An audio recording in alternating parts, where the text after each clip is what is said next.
Welcome back to Disrupt. Michael Heaver here, of course, with co-host Andre Walker. Andre, how are you, mate? Fantastic, fantastic. How are you?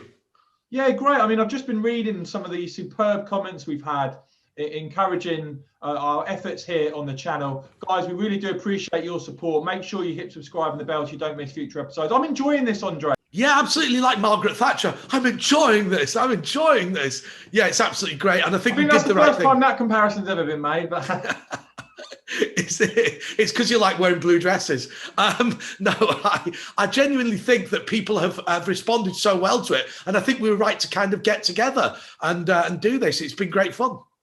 yeah, no, it's great. And as I said, I'm enormously optimistic about the future of British media because of things like this, allowing me and you to collaborate here on the Disrupt Media channel. Now, I just want to start off before we get to Boris Johnson, his hardening stance on the EU, as has been reported today. I want to talk about the fact this big Sir Keir Starmer speech. It was massively hyped, Andre. The reception to it seems to be lukewarm at best.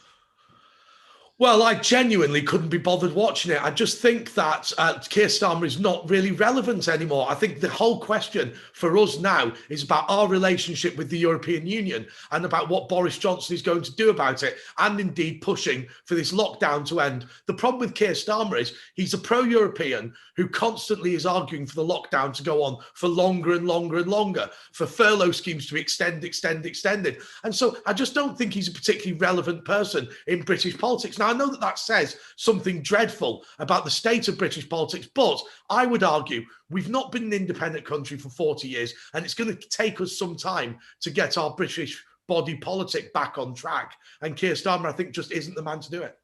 Yeah, I'd be really keen to hear from you in the comments below, guys. Are you in the least bit interested in what Starmer had to say today? Have you seen any of his speech? And if so, what did you make of it? But as I say, Andre, I think it says a lot that there's such a lack of interest. And after being massively hyped, it seems like the reception has been pretty lukewarm indeed. Now, I just wanted to get onto the reports today that we've seen. Lord Frost, of course, the UK's chief Brexit negotiator, effectively becoming in cabinet. The new Minister for Brexit Britain is what some of the reports are today. What do you make of this, Andre? Well, I thought it was absolutely extraordinary where people were kicking off about the fact that he was unelected. Well, I mean, the whole European Union government's unelected. I think every single government will have unelected advisors and people to help them along the way. And we have a system where one of our chambers, the House of Lords, is unelected, it's appointed. But I think what is good is the political direction is there. So the thing I like about David Frost is he's a professional civil servant. He's now effectively Britain's biggest diplomat, with perhaps the exception of the foreign secretary. But he's taking political direction from a democratically elected government, and that's why that's a legitimate thing to do. Whereas, of course, with the European Union, the government is completely unelected. Now, I wouldn't want to be in a position where we have a member of the House of Lords as Prime Minister, but I think there's no problem whatsoever in having them leading things like Brexit and post-Brexit negotiations. And there's no doubt about it that Ollie Robbins went to Brussels and just rolled over and had his belly tickled. David Frost did what he was told. And I think that the Brexit deal, whilst not perfect, improved immeasurably as a result of that. What's interesting about this is the reasoning. I mean, one government minister quoted by the Telegraph is saying that the PM, Boris Johnson, wants a punchier approach to be adopted. And an ally of Lord Frost quoted as saying he's a tougher negotiator than Michael Gove. And what's interesting here, of course, whether it be on vaccine or Northern Ireland, you're clearly seeing now that the UK-EU relationship, this is something that's going to be ongoing in terms of development. It's going to require a robust approach from the British government. And so I expect to see Lord Frost actually being one of the most prominent faces of the British government. Already he was, of course, during the time of the negotiations. But interesting to see that he's still going to be, play a big role, I think, in terms of the British government. And I don't know about you, Andre, but in terms of the people on my channel, in terms of the people that comment, there is a degree of admiration for Frost, actually, for what he said, for what he did, for how he conducted himself during the negotiations. Is it the same from followers on your channel? Yeah, I think so, and I think I get this. I get the sense, and I may be wrong, that if Boris Johnson and David Frost had been in charge of the Brexit negotiations from day one, I think a lot of the problems that came about would not have existed.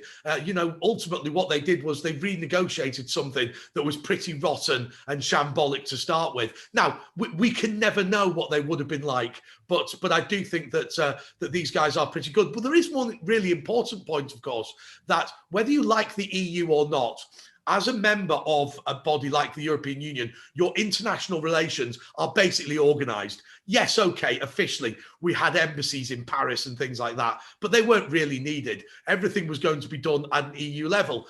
Well, when you leave, you actually start needing to think about relations with those countries and start independently identifying the issues and indeed negotiating with them. That was the inevitable part of being an independent country. And so it's important that we take our relationship with the EU seriously, not least because they're clearly still smarting from us leaving and they're still after punishing us. Absolutely, Andrew. And I certainly think it helps. And it seems like a very basic thing, but obviously the sort of train wreck that we saw preside under Theresa May's premiership, the basic fact is you need to have these people in play who actually believe in Brexit, who aren't just people going along with it for the sake of their careers, but people who actually believe in it. And from what I've seen and heard of Frost, he is one of those people. And those are the sort of Brexiteer spirit that we're going to need to drive forward the country, in my opinion. Do you agree with that? Yeah, I think so. And of course, one of the great sadnesses of the Theresa May government was a couple of things. Number one, she genuinely thought the only issue was immigration, and that was it. So she went into the negotiations in that respect. But also, I think she genuinely believed that Brexit was a problem that needed to be managed. And what David Frost and Boris Johnson have done, for better or worse, is grasp Brexit as an opportunity and run with it. And I just think that mindset's different. But I will say one thing. David Frost has got his work cut out now because it is clear that the Northern Ireland Protocol is a complete and total disaster. I genuinely didn't realise quite how bad it was until recently. But the idea of, I don't know, people in Northern Ireland having to pay VAT twice on items that they buy secondhand from Great Britain, the idea that it is virtually impossible when you go to drop off produce in England, Scotland or Wales to bring back your vehicle without 3 or 4 pieces of documentation. You have to record any piece of organic fruit or veg that goes into Northern Ireland and have it approved and inspected personally by somebody from DEFRA. This can't be allowed to continue. What's really interesting about this, Andre, as well, is Alex Wickham of London Playbook at Politico reported today. He reported that they were told that Frost reckoned Michael Gove could have been slightly more robust with the EU Commission. So it seems to me that this appointment isn't being done, just because they want to give Frost a role or whatever. This is being done with a specific aim in mind to be more robust, to be tougher on the EU in the months to come. And so it'll be, as I said, be very interesting to see now, and I believe we will see Frost become, certainly in terms of our relationship with the EU, the face of that relationship, of the response, of driving forward and making sure that we are a self-governing independent nation. Absolutely, and I think it's very good. And one of the things, my dad always says to me, I was listening to my dad on things because I think he's somebody who used to be a Labour voter and then became a Conservative voter as he got older and became really, really galvanised by Brexit. And in fact, at one point considered even running for the Brexit party locally within his area. But what he said is Boris Johnson is very good at picking people. He surrounds himself with the best people. Whereas when you saw Theresa May, all of her advisors were pretty weak. And, what was his name? Nick Timothy didn't really have a clue. Boris Johnson will get the best people and will stick by them. And I think that this is with David Frost. He's seen David Frost succeed and now he wants him to continue. But as I say, I think the Northern Ireland thing is an extremely serious problem. And I think that we totally underestimated, or certainly I did. Fascinating stuff, guys. And as ever, you can rely on the Disrupt Media channel. We're going to keep reporting on the developments to come. What I think would be a good idea, Andre, is if people want to leave their comments as to what you make of this appointment of Frost, of what you expect, of what you want to see Boris Johnson and the British government do, we'll read out the best of those comments in our next show and just directly interact that way. Andre, what do you think? What a great idea. Yeah, actually, do you know, the one thing that I don't do on my channel is actually read out comments. I try and reply to them. But yeah, let's do that. We can discuss. And if people have got questions, we can answer those as well. Yeah, that'd be a great thing to do. So pleased about that.